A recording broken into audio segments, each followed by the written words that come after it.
Hey, Phil, did you get that? Yep. Dude, why would you ask that? Because that was a $12,000 draw. Wait, $12,000?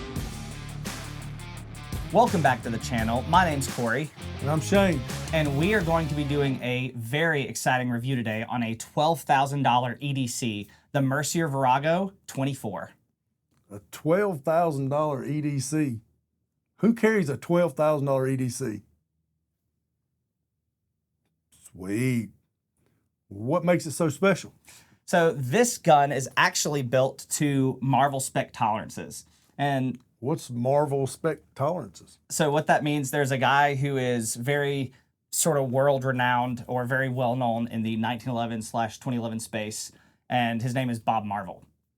And what basically he did many years ago was that he sort of created this system for building 1911 and double-stack 1911 platform guns.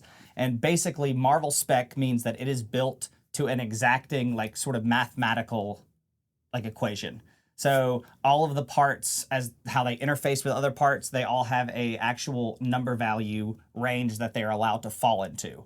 I would say, like, the really big thing about this that makes it sort of useful is that every single gun that is built like this is effectively built the same way. So they're super, super tight guns, which, because they're built so tight and so precisely, you see like Chambers Customs gun, for instance, which those are sort of built to Marvel-spec, or version of Marvel-spec.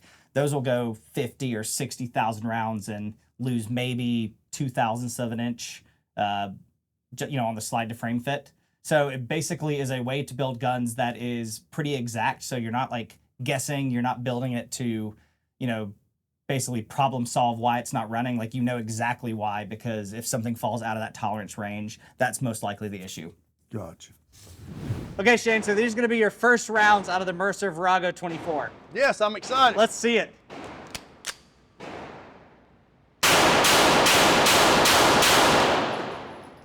Honest opinion, what do you think?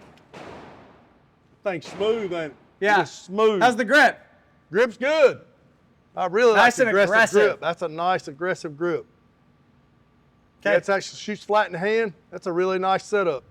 You can tell when you put your hands on it. I mean, it's a tight fit on it. So it's like it's like a race car. So it's pretty slick. So it is, and I think a lot of times too, like, people will probably wonder why I picked some of the features that I picked, because I get asked fairly often in comments or in DMs like what I carry, because I always allude to that I carry a full-size 2011 every day or double-stack 1911.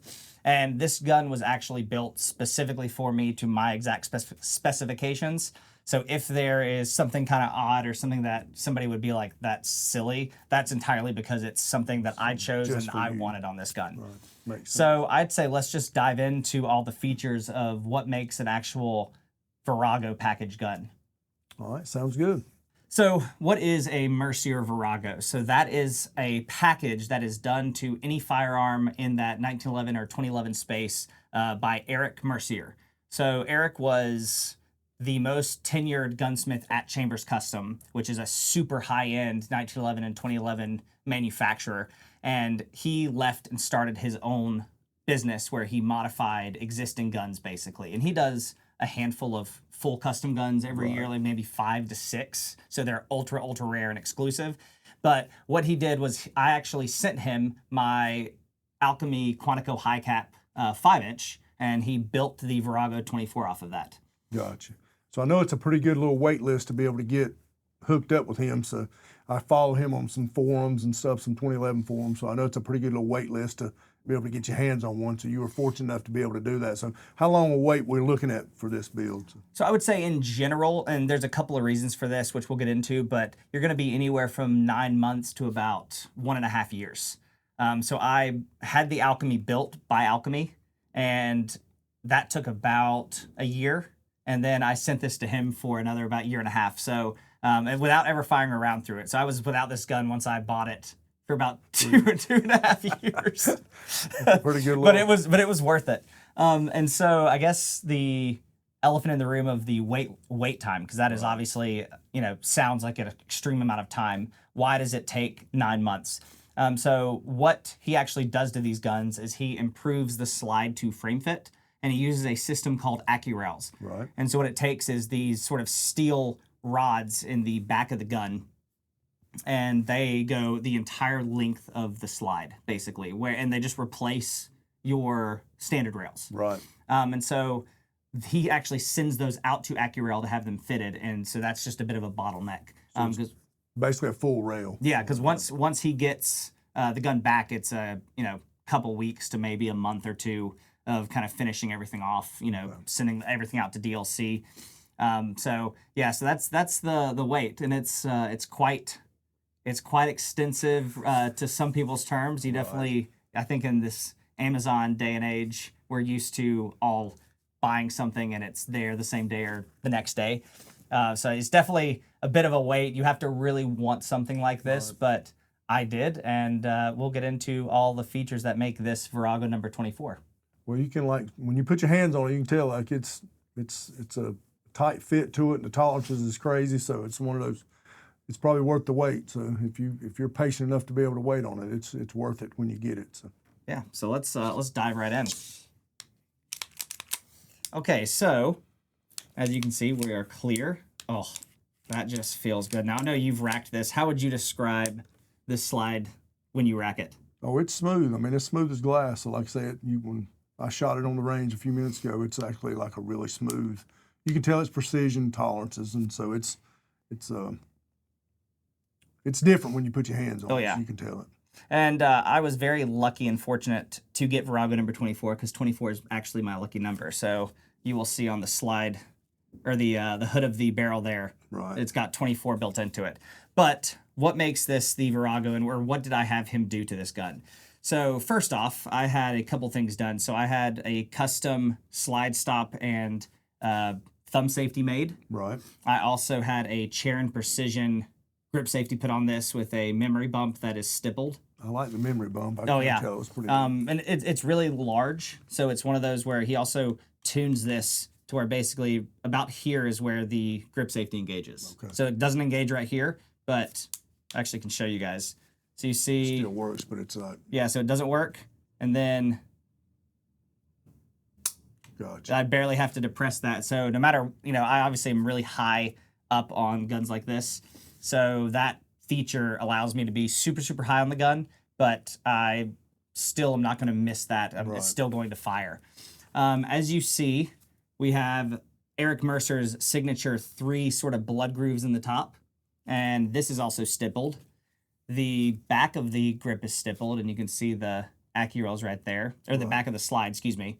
The memory bump, as I said, was stippled, and all of the sort of interfacing small parts, so the top of the thumb safety and the top of the slide stop are all stippled, which is a really, really nice feature because all of the small parts are polished DLC, so they're pretty slippery, which, I like, and I like the look of it. Kind of gives it a contrasting look, but having those kind of be stippled gives me a bit of traction on them. Oh yeah, hands get wet, whatever. So you're really gonna be able to grip the gun and be able to get all those small moving parts on this. And as you also see, which we'll get a close up of this, but it actually has my logo on the side of it. So it's 2 different C's for Corey Campbell, sort of built into a lightning bolt, which I think is kind of cool.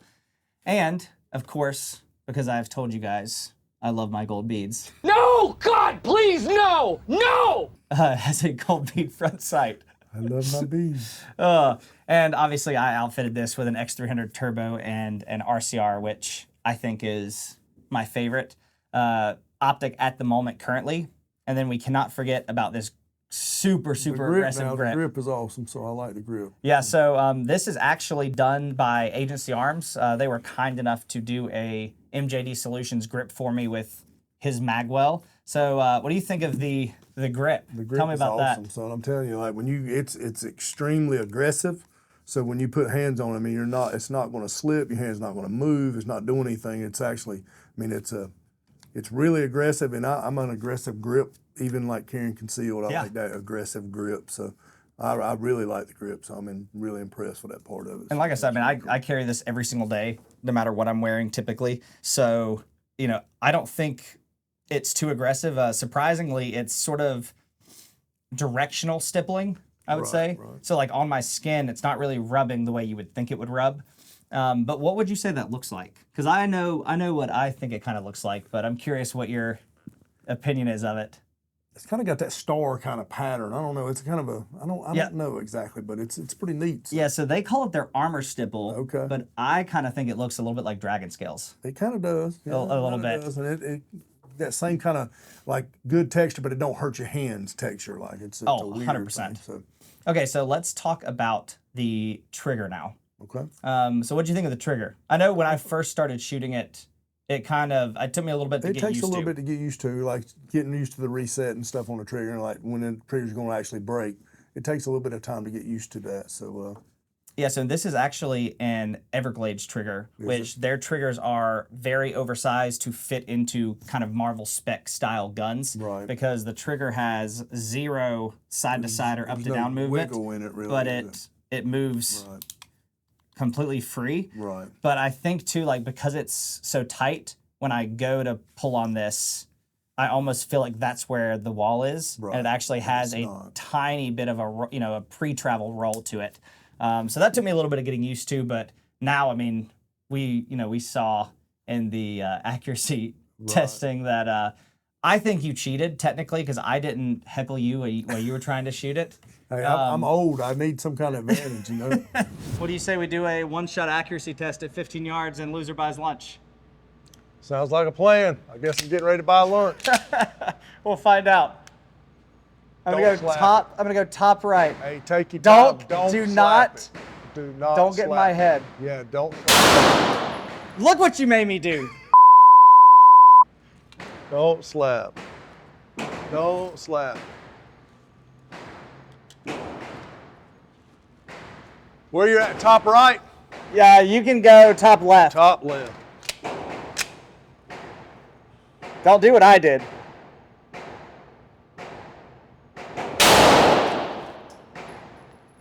Okay, let's go check them out. Here, so that was mine and that was yours. Still a little off mark, so I'm still a little, a little right. I guess I'm buying lunch.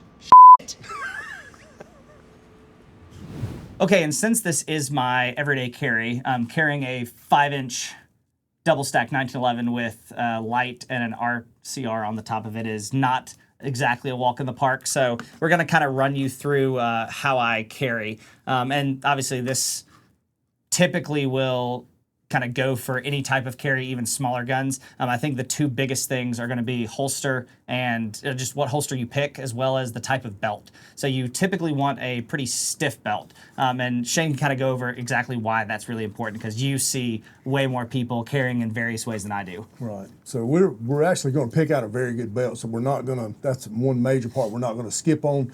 So if we're going to skip on something, concealed carry, it's not going to be on the belt. So you want it to actually have 0 collapse on it. It can be actually flexible in the back if you want it to be, but in the front, it's got to be where it's really, really stiff. So when I go to draw, there's no movement of the gun. It actually doesn't collapse, either holstering, reholstering, unholstering, any of that. So it stays the same. So once I set that up, it's actually in the same place every time. And so that gives a good little system with, with tier 1 holsters to be. Yeah, and so this is actually relatively new. So this is the tier 1 APX, and it's kind of unique, I guess, in a couple of reasons. It sort of started, there's a couple of companies that do some version of this now, but the magazine as well as the clip can be configured in a million different ways, just based on this 3D printed grid that sort of flexes with my body.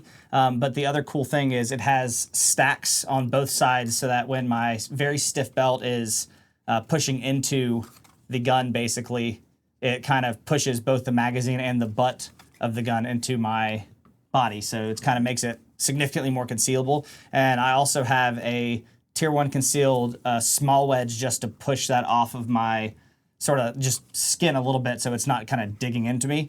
And with this, like I said, in a relatively tight-fitting shirt, you absolutely don't see it. Well, I tell everybody, with concealed carry, it's a give and take. So it's a give and take. If I'm going to get something, I got to give up something. So if you're carrying a 5-inch gun, you're supposed to have to give up some type of comfort a little bit, or you're giving up some type of printing, either with the mag well, with the butt of the gun. Something's going to be showing in the shirt. So with the actual wedge when you're looking at the wedge. So when it pushes it more out the bottom of the gun and pushes it more toward inside of your body, and still it's raised up high enough where I can get a good master grip when I go to actually draw the gun. So it's a twofold thing. So I'm giving up something to be able to carry a full-size gun that I can get my pinky on and get a good master grip when I go to draw the gun. And you're getting a long sight radius to hold 9 yards when I go to fight with a gun, and a full-size light. And so if you're going to carry a full, a 5-inch gun, you might as well carry have a light on it. Full-size light. I mean, it's one of the Doesn't affect it really any. Same exact. So and the cool thing is with this sort of type of build, how tightly the barrels fit to the bushing and how tightly the barrel legs are fit to the slide stop. You'll hear me talk about this and just oogle and ogle over how accurate it is. I mean, this thing shoots way more accurately than I ever will. Yeah. So it's a pretty cool kind of feature, and the fact that it's built so tightly, which again, I'll show at some point in this video, but when you try and take off this barrel bushing, even with an actual bushing wrench, it's tough. It's tight. It is difficult to get out and difficult to put back in, which is, leads to very extended accuracy throughout thousands and thousands of rounds. Yeah, that's an awesome little piece. So you can tell by just looking at that barrel and the barrel bushing and all that stuff. It's pretty well fit. So. Yeah, I mean, like I said, I think almost every part on this gun, other than the slide and the frame itself, was either custom picked by me or custom picked by Eric. Right. And a lot of parts get replaced. Pretty much the only things he normally would do in a package like this is he would keep the grip safety, the slide stop, and the thumb safety, assuming the gun's new. Right. If he gets a gun that's been shot quite a bit, he would replace the slide stop, simply because the barrel legs are going to have rubbed in a lot of flat spots. A little bit of wear on it. Because, honestly, until I really got into 1911s and 2011s, really heavily, there are so many firearms in that sort of space that are very expensive. Right. You're talking $6,000 to $10,000, and you would be very surprised, or I was very surprised at how many of those don't have the best fitment. Like, they might have really good slide to frame fit, but the barrel fit was less than ideal. Not going to name any names, but it wasn't what you was expecting to be laying hands on an $8,000 or $10,000 gun. And they still shoot really well. But I think you hear often people get these types of guns, and they'll be super super tight. And after like 1,000 to 5,000 rounds, they'll be like, it's loosened up quite a bit. Right. So I think the advantage to like a Marvel-spec built gun is from round 1 to probably somewhere in the 40 to 50,000 round range.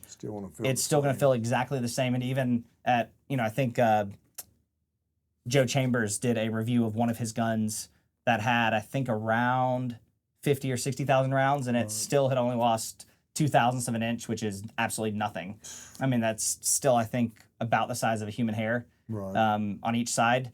So, it basically is built to last a lifetime. And this is my gun that I EDC every day. It's going to be the gun that I shoot pretty much predominantly when I'm shooting handguns, and it's going to be like what I use for competitions. So it's kind of like a one-stop shop gun for me that I wanted to last forever. Right, that makes sense. And you even notice, just because I can see it, that I forgot to mention is you've got this angled magazine catch, which basically allows me to get a much better grip on this when I'm doing mag changes. Right. Yeah, it's actually a neat little feature, so and it helps to be able to get it. Oh yeah, get a hold of it. Especially if you have smaller. I mean, like I said, this was built for me, but I don't have small hands. Like, it's pretty easy for me to touch that without having to like break my grip. But even this feature helps a lot with anybody who might be shooting this who has smaller hands. Okay, so tell me about the first couple of magazines that you fired through this thing. So it took me, like I say, first time I'd really put hands on the gun. I'd seen, like I said, with you carrying it every day, but like I'd never shot it or really actually put hands on it or really messed with it much. So I think it's a really good shooter. It's an accurate gun. It took me a little bit to get used to the trigger on it, and so I think I just need to get some time behind it. And so I had a little bit of some grippy. I was riding the left hand a little bit high on it, and so that was causing a little bit of feeding problems, and that was induced by me, so 100% me, because when you shoot it, we had zero problems with that. So that was something that I was able to kind of self-diagnose and fix myself. But like I say, it's a smooth shooting little gun. So yeah. So speaking of reliability, before we did this video, I probably had around 650 rounds through it without any issues. For some reason, when Shane shot it, I don't know what he was doing. He said he self-diagnosed it, and kind of by the end of the shooting, you weren't having any issues with it. But for some reason, it just did not like you shooting it. Well, I don't think it's really used to like man hands. I mean, like, you know, like really grip. It's just weird, you know. Like I gripped the gun and it was, I don't know. It just wasn't used to that, you know. Dude, beat me in a single shot accuracy test and throwing shade. I can't win today. No farm grip, you know. So it wasn't used to that. I was kind of over gripping the gun a little bit, you know. So oh, that's so funny. It was 100% on me. That was all me. Yeah, but kind of after we diagnosed that, I think it ran great. Like I said, I've not had any issues. I think a lot of times with sort of this platform of firearm, you notice magazines are a big cause of it. Right. So we kind of swapped mags. You know, I would shoot it, have no problems. You would shoot it. It was still, so we knew it wasn't the mag. So we kind of had to diagnose that, but we did. But you got to figure still at 650 rounds. I mean, the gun, whatever the break-in period would be, 650 rounds is really nothing compared to life of this gun. So we should.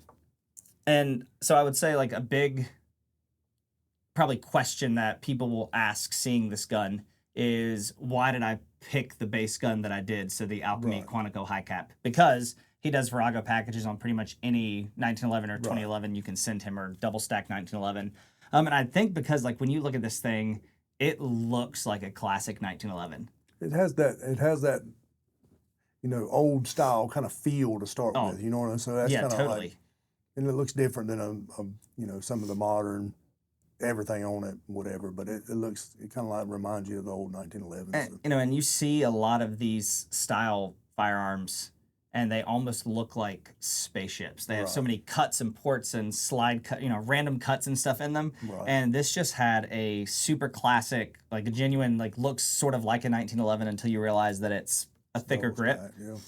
So I think that was the big reason that I kind of chose this platform. And their optic system is fantastic from Alchemy. So it's sort of a modified original like Trigicon style plate. Right. But a lot of people don't notice that it's actually slanted slightly, or they call it stadiumed. Right. Just to make picking up the dot it makes it where you pick it up a lot quicker. Oh, yeah. So that's a really nice optic cut on it. So. Just wanted to kind of run you through all the features so we just make sure we don't miss anything. So we will start with the grip. So this is actually a MJD Solutions grip. It's a Kevlar nylon polymer blend, and it's easily my favorite grip to put on 2011 or double stack 1911. And we also have MJD's Carry Magwell, and you guys can see like there's a huge opening and it fits seamlessly for quick mag changes.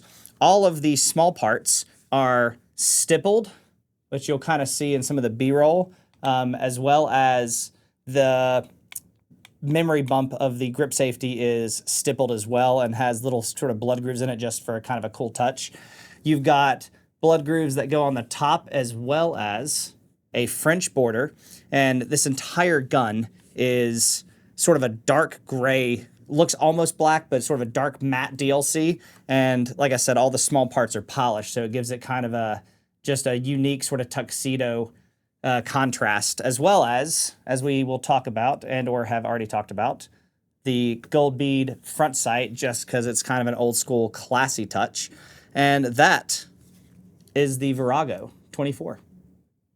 Let's talk about shooting this at speed, because obviously, like I said, it's going to be a competition gun for me when I'm shooting those. How did you honestly feel like it recoiled? I thought it was like very minimum recoil. It was actually a really flat shooting gun. So especially, I mean, obviously the gun's not ported or anything like that, but it actually is a flat, stay on target, really be able to get the dot and run the gun pretty hard and be right back where you started at. So it's a pretty flat shooter, so for sure. Yeah, and I think too, something that you'll notice in the slow-mo, or have seen in the slow-mo, is how little this gun like actually raises. Right. I specifically sort of had this built to run on 147 and 124 grain HST, Okay. So those are typically the two, even if I'm shooting just like target ammo, those are typically the two bullet weights that I will have going through it. And I have ordered a 14 and a 13 pound recoil springs. This is actually a 16. Okay. Just to play around with it and see kind of how they differ. Right. But even with the, the 16 pound recoil spring, which by today's standards is like super heavy. I mean, you see guns now that have like 8, 9, 10 pound recoil springs in them. And it still shoots like super, super flat. Right. So I have no issues with that at all. Well, with that 16-pound spring, that's something you're really not going to have to worry about or anything. I mean, it's going. Yeah, I mean, it's going to cycle it's everything. Gonna cycle. So whatever you put through it. So. And I actually will say, because I forgot to say this, one big thing that you notice with extended mags these days is going to be on the ejector. And so the ejector has been modified to basically make it to where almost any magazine that I can put in this gun is not going to hit the ejector and damage it or break it, and as well as the disconnector cut, the Marvel disconnector cut, which makes when you lock and unlock this gun, just going over that disconnector is just like smooth as silk. There's no like hang up or anything there.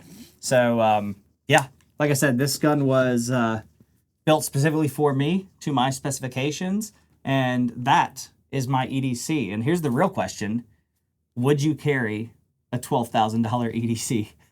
I would, but most people would not, and so I get asked that question a bunch. Like when we talk concealed carry all the time, like why would you carry such a nice pistol for everyday carry? So I mean, if it saves my life, I don't mind giving that up for a little while. I'm going to get it back at some point, And so what's your life worth? So my life's worth $12,000. And I will say, for those people that wouldn't carry a $12,000 EDC, that's why no one will remember your name. Facts. Okay, so that is the review and a little bit of shooting range time with the Mercier Virāgō 24. I'm Corey. And I'm Shane. And we'll see you on the range.